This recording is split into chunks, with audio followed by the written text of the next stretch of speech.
पद पंकजरे अनंत कोटि भूमिष्ठ प्रणाम ज्ञापन कर आरंभ करने जाऊँ आज आध्यात्मिक भिडियो। तेरे भक्तबंधु आज एक अतीव चमत्कार भित्तिक कथा आज आम आलोचना करवा श्रीमद् भगवत ओडिया भागवत आधार रे। तेरे आज कथाटी हूँ कौन ना आम एमती जीवन रे की कर्म करवा जे आम जो अंतर भितर समस्त पाप ताप समस्त आसुरिक गुण किपरि आपे आपे बाहरी जीव से कथा विषय आज आलोचना करवा भक्तबंधु। तेरे डेरी नगरी आसतु भगवान वासुदेव पद पंकज अनंत कोटि भक्ति भुक्त प्रणाम वितर्पण करी तापर आम आरंभ करवा आज आध्यात्मिक भिडियो। ओम नमः भगवते वासुदेवाय बोलानंदे कवार हरि हरि बोला। ओडिया भागवतकार अति बड़ी जगन्नाथ दास लिखिछन्ति ओडिया भागवत रे गोटे पद कौन ना जे मते कर इतिहास मु तार करे सर्वनाश। एठी जितेबले यही पदटी जदि आम आलोचना करवा यार अर्थ को बाह्य अर्थ रे केतक बुझे थांती जे कौन ना भगवान को जे आश्रय करिवो भगवान को जे सेवा करिवो भगवान का नाम करिवो भगवान को गुण कीर्तन करिवो भगवान को ताकू अतीव कष्ट दे थांती एवं तार समस्त विनाश करि थांती बोली किछि समाजर किछि वक्ता एक कथा मध्य बुझे थांती। किंतु भक्तबंधु आमे जदि तत्वभित्तिक अर्थ ताक बुझिबा बा टिके ताकू गभीर भितर पशि आमे टिके से अर्थ करिबा कौन से अर्थ हम जे मोते कर इतिहास मु तार करे सर्वनाश। श्रीमद् भगवत गीता रे भगवान श्रीकृष्ण अर्जुन को बुझाउछन्ति हे अर्जुन जे मते जे आश्रय करे मते जे सेवा करे मोर जे भक्त मते जे सेवा करे मो नाम को सदा सर्वदा शयन सपन जागरणे जे मनन करे गायन करे रटन करे मो गुण कीर्तन करे मोर नाम भजन करे मोर गुण गरिमा को गाई उठी आनंद रे नाची जाए तार आखि रु लोतक कौन हुए ना धार धाराई भक्तिर लुह झरी पड़े तार समस्त हृदय भीतर समस्त आसुरिक गुण को मु कौन करे ना ध्वंस करी दिए सबु नाश करी दिए ता हृदय रे जो ता हृदय रे जो सब जागा भीतर आसुरिक गुण परिपूर्ण होगी थाए मोह गर्व दंभ रज तम इत्यादि सब आसुरिक गुण ता हृदय भीतर भर्ती होगी थाए से सब को मु नाश करे कहार ना मो भक्त मान कर जे मते आश्रय करि थांती जे मते सेवा करंती भक्ति करंती मते भल पांती प्रेम करंती मु तांकर ये सब गुण को नाश करे। तेणु ओडिया भागवतकार अति बड़ी जगन्नाथ दास अतीव चतुरतार सहित ठारे लिखिछन्ति जे मते कर इतिहास मु तार करे सर्वनाश। से विषय कथा आज आलोचना करिया भक्त बंधु भागवत आधार रे भगवान केमिति तांकर भक्तर सपक्ष नियंती भक्त को केमिति जेमिति कौन हुए ना नियारे सुना पड़िले से तार समस्त खाद बाहरी पड़ी थाए ठीक सेमिति भगवान कर जे शरण नहीं जाए ता हृदय थिवा समस्त खाद को से बाहर कर देई ताकू असल सुनार परिणत कर दियंती।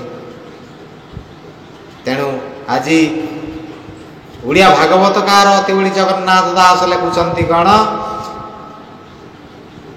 ତାହାଙ୍କ ହୃଦୟରେ ବସେ ସର୍ବ ଶୁଭ ଫଳ ଧ୍ୱଂସେ, ସେ ପୁଣ୍ୟ ଶ୍ରବଣ କୀର୍ତ୍ତନ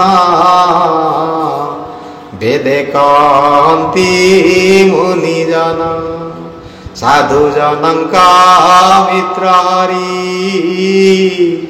ଏଣୁ ଭକତକୁ ଆଦରି, ହେଳେ ତାରଇ ଭବ ସିନ୍ଧୁ ଯେଣୁ ଭକତ ଜନ ବନ୍ଧୁ, ଭକ୍ତ ଜନଙ୍କ ସେବା ବଳେ ଦହନ ହୁଅନ୍ତି ଅମଙ୍ଗଳେ, ତେବେ ସେ ଗୋବିନ୍ଦ ବିଷয়ে ଭକ୍ତି ଉପୁଜେ ନରଦେ, ସ୍ୱଭାବେ ରଜ ତମ ଦୁଇ କାମାଦି ଯେତେ ରିପୁ ଥାଇ, ଚିତୁ ବାହାର ହୋଇଯାନ୍ତି ସାତ୍ବିକ ଗୁଣ ଆବରନ୍ତି। ଧନ୍ୟ ଧନ୍ୟ। ଆଜି ଭଗବାନ କହୁଛନ୍ତି ଯେ ଭକ୍ତଜନଙ୍କ ସେବା ବଳେ ବହନ ହୁଅନ୍ତି ଅମଙ୍ଗଳେ, ତେବେ ସେ ଗୋବିନ୍ଦ ବିଷये ଭକ୍ତି ଉପୁଜେ ନରଦେ, ସ୍ୱଭାବେ ରଜ ତମ ଦୁଇ କାମାଦି ଯେତେ ରିପୁ ଥାଇ, ଚିତୁ ବାହାର ହୋଇଯାନ୍ତି ସାତ୍ବିକ ଗୁଣ ଆବରନ୍ତି। ଶ୍ରୀମଦ୍ ଭଗବତ ଗୀତାରେ ମଧ୍ୟ କହିଛନ୍ତି ଭଗବାନ ତିନି ଗୁଣର କଥା, ସତ୍ୱ ଗୁଣର କଥା, ରଜ ଗୁଣର କଥା, ତମ ଗୁଣର କଥା। ଏ ହୃଦୟ ଭିତରେ ସତ୍ୱ ଗୁଣ କିପରି ଭାବରେ ପ୍ରକାଶ ଲାଭ କରିବ ସେ କଥା ଭଗବାନ ଏଠାରେ କହୁଛନ୍ତି। ଆଜି ବୁଝଉଛନ୍ତି ସମସ୍ତ ମୁନିମାନଙ୍କୁ ନମିଷ୍ୟାରଣ୍ୟରେ ସୁତ ମହାମୁନି ଯେ ଭକ୍ତର ହୃଦୟରେ ଯଦି ସମସ୍ତ ଆସୁରିକ ଗୁଣ ବସା ବାନ୍ଧିଥାଏ, ତେବେ ଭକ୍ତଟି ଯଦି ଭଗବାନଙ୍କର ଶରଣ ନେଇଯାଏ, ଭଗବାନଙ୍କ ସେବା କରେ, ଭଗବାନଙ୍କୁ ପୂଜା କରେ, ଭଗବାନଙ୍କ ନାମ କରେ, ଗୁଣ କୀର୍ତ୍ତନ କରେ, ତେବେ ଭଗବାନ କ'ଣ କରନ୍ତି? ତା ହୃଦୟ ଭିତରୁ ସମସ୍ତ କଳୁଷ କାଳିମାକୁ କାଢ଼ି ଦେଇ, ରଜ ତମକୁ କାଢ଼ି ଦେଇ ସତ୍ୱ ଗୁଣକୁ ତା ଭିତରେ ଭରି ଦିଅନ୍ତି। ସେ ସତ୍ୱ ଗୁଣରେ ବୃଦ୍ଧି ଘଟେ ଏବଂ ସତ୍ୱ ଗୁଣରେ ବୃଦ୍ଧି ଯାହାର ଘଟିଥାଏ, ଆମେ ଶ୍ରୀମଦ୍ ଭଗବତ ଗୀତାରେ ପାଠ କରିଛେ, ଯଦି ଜୀବ ମୃତ୍ୟୁ ସମୟରେ ସତ୍ୱ ଗୁଣରେ ଜୀବ ତ୍ୟାଗ କରେ ବା ପ୍ରାଣ ଚାଲିଯାଏ, ସତ୍ୱ ଗୁଣ ବୃଦ୍ଧି ବେଳେ ଜୀବ ଗଲେ ସେ କ'ଣ ହୁଏ ନା ଉତ୍ତମ ଯୋନି ପ୍ରାପ୍ତ ହୋଇଥାଏ ବା ତାର ମୁକ୍ତି ହୋଇଥାଏ, ସେ ପରମ ବ୍ରହ୍ମରେ ଲୀନ ହୋଇଥାଏ। ତେଣୁ ଭକ୍ତବନ୍ଧୁ ଆଜି ଭଗବାନ କହିଲେ ଭକ୍ତ ଜନଙ୍କ ସେବା ବଳେ ବହନ ହୁଅନ୍ତି ଅମଙ୍ଗଳେ, ତେବେ ସେ ଗୋବିନ୍ଦ ବିଷये ଭକ୍ତି ଉପୁଜେ ନରଦେ, ସ୍ୱଭାବେ ରଜ ତମ ଦୁଇ କାମାଦି ଯେତେ ରିପୁ ଥାଇ, ଚିତୁ ବାହାର ହୋଇଯାନ୍ତି ସାତ୍ୱିକ ଗୁଣ ଆବରନ୍ତି। ଏତେ ପ୍ରକାରେ ଦେବେ ମନ ନିର୍ମଳ ହୋଇବ ପ୍ରସନ୍ନ, ତେବେ ସେ ଭକ୍ତି ଯୋଗ ବଳେ ଶ୍ରୀକୃଷ୍ଣ ଭକ୍ତ ସଙ୍ଗ ମିଳେ। ନିର୍ମଳ ଜ୍ଞାନ ପ୍ରକାଶଇ ଜନ୍ମ ମରଣ ଆଦି କାଇଁ, ଅଶେଷ କର୍ମ ଗ୍ରନ୍ଥି ବନ୍ଧ ଏଣେ ଛିଡ଼ାଇ ସର୍ବଦ୍ୱନ୍ଦ, ସର୍ବ ସଂଶୟ ତୁଲେ କର୍ମ ଛାଡ଼ଇ ବିଷ୍ଣୁ ମାୟା ବ୍ରହ୍ମ। ଆତ୍ମାରେ ଆତ୍ମା ସେ ଦେଖନ୍ତି ଜନ୍ମ ମରଣେ ନାହିଁ ଭ୍ରାନ୍ତି, ଏଣୁ ପଣ୍ଡିତ ଜନ ଯେତେ ଆନନ୍ଦେ ଭକ୍ତି ଯୋଗ ମତେ, ହରି ବିଷये ଦୃଢ଼ ଚିତେ ନିତ୍ୟ ଭଜନ୍ତି ଆତ୍ମା ମତେ। ବିଷ୍ଣୁ ମାୟାରୁ ସମ୍ଭୂତ ଆଦି ପ୍ରକୃତି ଜନମତ। ତେଣୁ ଯେ ହରିଙ୍କୁ ଆଶ୍ରୟ କରେ, ହରି ନାମ ଶ୍ରବଣ କରେ, ହରି ଗୁଣଗାନ କରେ, ସେ ଭଗବାନ କ'ଣ କରନ୍ତି ନା ଭକ୍ତର ହୃଦୟରୁ ସମସ୍ତ କଳୁଷ କାଳିମା ରଜତମ ଆଦି ବାହାର କରିଦେଇ सत्व गुण वृद्धि कराई दियंती एवं सत्व गुण वृद्धि हो गले हृदय भितर अपुरंत शक्ति बाहरे अपुरंत प्रेम निर्गत हुए भक्ति वर्धित हो जाए भगवान प्रति समस्त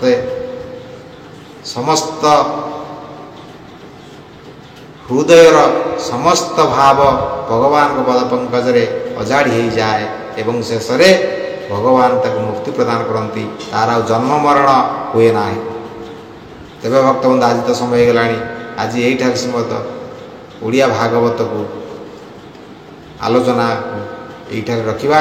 तेज भक्तबंधु पुणी देखा आगामी अध्याय से पर्यंत ये अधम सुरेन्द्रनाथ माझी को आपण यही विदाय ना अनुमति दिंतु एवं आसतु अधमर अनुरोध क्रमे समस्त एकत्रित हो जड़ हस्त भक्तिभूत चित्त भगवान वासुदेव पद पंकज अनंत कोटि भक्तिभूत प्रणाम अर्पण कर आज यही सांग करवा आज आध्यात्मिक वीडियो। ओम नमः भगवते वासुदेवाय बोल आनंद कुमार हरि हरि बोलो।